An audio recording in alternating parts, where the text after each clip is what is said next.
Assalamualaikum warahmatullahi wabarakatuh. Salam dan bahagia. Perkenalkan, saya Mas Duki SPD. Saat ini saya bertugas di SMP Negeri 4 Mesuji Makmur, Kabupaten Ogan Komering Ilir, Provinsi Sumatera Selatan. Setiap murid di kelas kita itu unik, serta memiliki perbedaan latar belakang karakter, minat, dan gaya belajar yang beragam.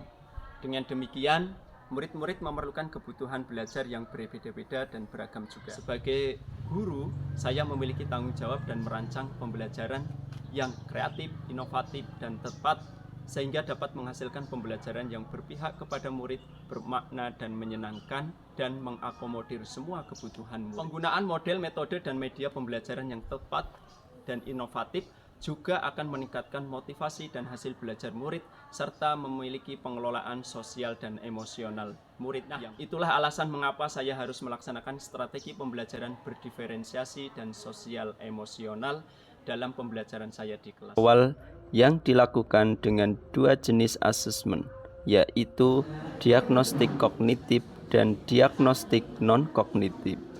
Asesmen diagnostik kognitif bertujuan untuk menentukan kesiapan belajar murid terhadap materi yang akan dipelajari. Untuk memudahkan asesmen diagnostik kognitif ini, saya menggunakan aplikasi Google Form yang dapat diakses melalui handphone murid dengan efektif. Langkah yang kedua yaitu melakukan asesmen diagnostik non-kognitif untuk memetakan minat, kesiapan belajar, dan gaya belajar murid. Pelaksanaan asesmen ini juga saya lakukan dengan cara yang sama dengan asesmen diagnostik kognitif, yaitu menggunakan aplikasi Google Form yang mudah diakses oleh murid. Langkah selanjutnya yaitu saya mengidentifikasi dan menganalisis hasil asesmen diagnostik yang akan saya jadikan sebagai dasar dalam merancang pembelajaran berdiferensiasi, menyiapkan modul ajar, media pembelajaran, sumber belajar, asesmen, dan pembagian kelompok belajar murid sesuai dengan gaya belajarnya, serta menentukan kompetensi sosial dan emosional yang akan dikembangkan dalam pembelajaran. Dihasilkan asesmen kognitif dengan kategori belum paham 10 orang, paham sebagian 15 orang, dan paham penuh 5 orang. Kemudian hasil asesmen non-kognitif menunjukkan 15 murid bergaya auditori, 10 murid bergaya visual, dan 5 murid bergaya kinestetik. Kegiatan pendahuluan pembelajaran seperti mengucapkan salam, berdoa, dapat mengembangkan kompetensi kesadaran diri pada murid. Assalamualaikum warahmatullahi wabarakatuh.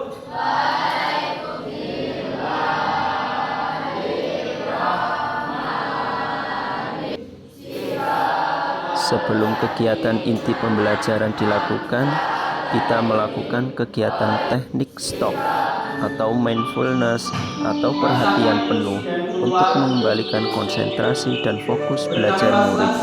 Teknik ini dapat mengembangkan kompetensi manajemen diri.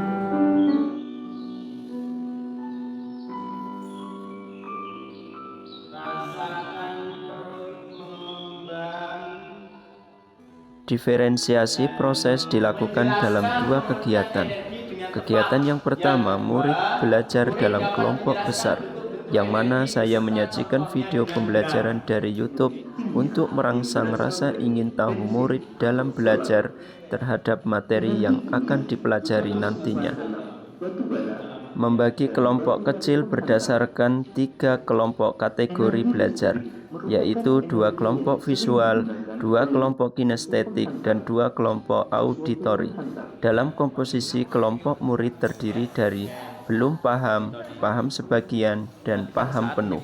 Hal ini dilakukan agar murid yang memiliki kemampuan paham penuh dapat memimpin kelompok dalam berdiskusi menyelesaikan LKPD. Kegiatan belajar di dalam kelompok dapat mengembangkan kompetensi sikap kesadaran diri, manajemen diri, kesadaran sosial, keterampilan berelasi, dan pengambilan keputusan yang bertanggung jawab. Membagikan LKPD dan memberikan arahan kepada murid untuk mencari sumber belajar dan referensi yang sudah disediakan dalam bentuk kartu barcode. Kartu barcode berisi berbagai bentuk sumber belajar. Ada yang dalam bentuk video untuk kelompok dengan gaya belajar auditori dan infografis bergambar dan teks yang dapat diakses oleh kelompok murid dengan gaya belajar visual, serta untuk kelompok murid dengan gaya belajar kinestetik diarahkan oleh guru untuk melakukan observasi di lingkungan sekolah untuk mencari berbagai sumber energi sesuai materi yang dipelajari. Kegiatan ini dapat mengembangkan kompetensi sikap kesadaran diri, manajemen diri, kesadaran sosial, keterampilan berelasi, dan pengambilan keputusan yang bertanggung jawab.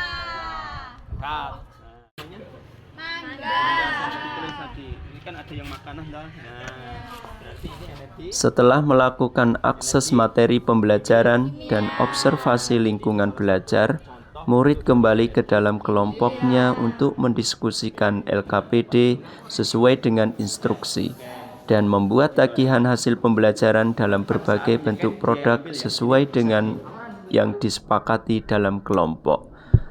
Untuk kelompok belajar visual dapat membuat poster dengan aplikasi Canva.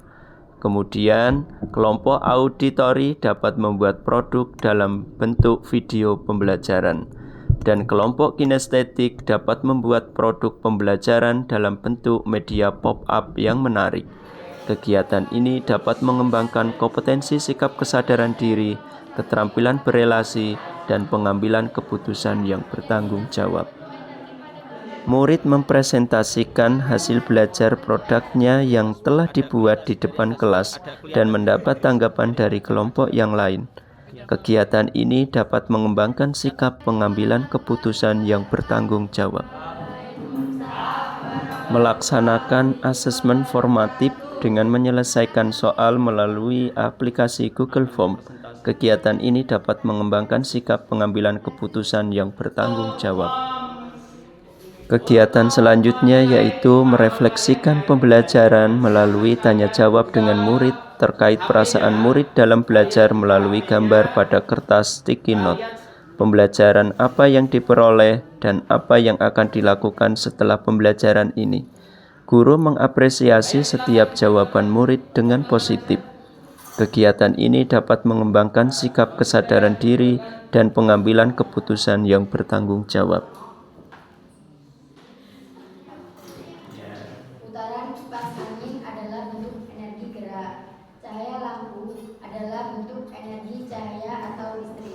Ini untuk pembelajaran berikutnya, jangan lupa kalian pelajari bentuk dari energi potensial, energi kinetik, dan persamaan dari usaha dan energi itu sendiri. Oke, hari ini saya cukupkan, saya akhiri. Wassalamualaikum. Praktik baik penerapan pembelajaran berdiferensiasi dan pembelajaran sosial dan emosional yang telah saya lakukan. Tujuan pembelajaran berdiferensiasi itu sendiri adalah untuk memastikan bahwa setiap murid, terlepas dari kemampuan atau latar belakang mereka mendapatkan kesempatan yang adil untuk mencapai potensi maksimal mereka dalam belajar yang disesuaikan dengan kesiapan belajar, minat, dan profil belajarnya. Dengan pembelajaran berdiferensiasi, diharapkan murid juga dapat memiliki keterampilan kompetensi sosial dan emosional, yaitu memiliki sikap kesadaran diri, manajemen diri, kesadaran sosial, keterampilan berelasi, dan pengambilan keputusan yang bertanggung jawab. Sikap ini tercermin dalam kegiatan di setiap proses pembelajaran dan dalam kehidupan sehari-hari nantinya. Semoga dengan adanya praktik baik ini dapat memberikan inspirasi bagi rekan-rekan guru semua dan dapat memberikan manfaat bagi sekolah serta kemajuan pendidikan pada umumnya. Terima kasih. Wassalamualaikum warahmatullahi wabarakatuh.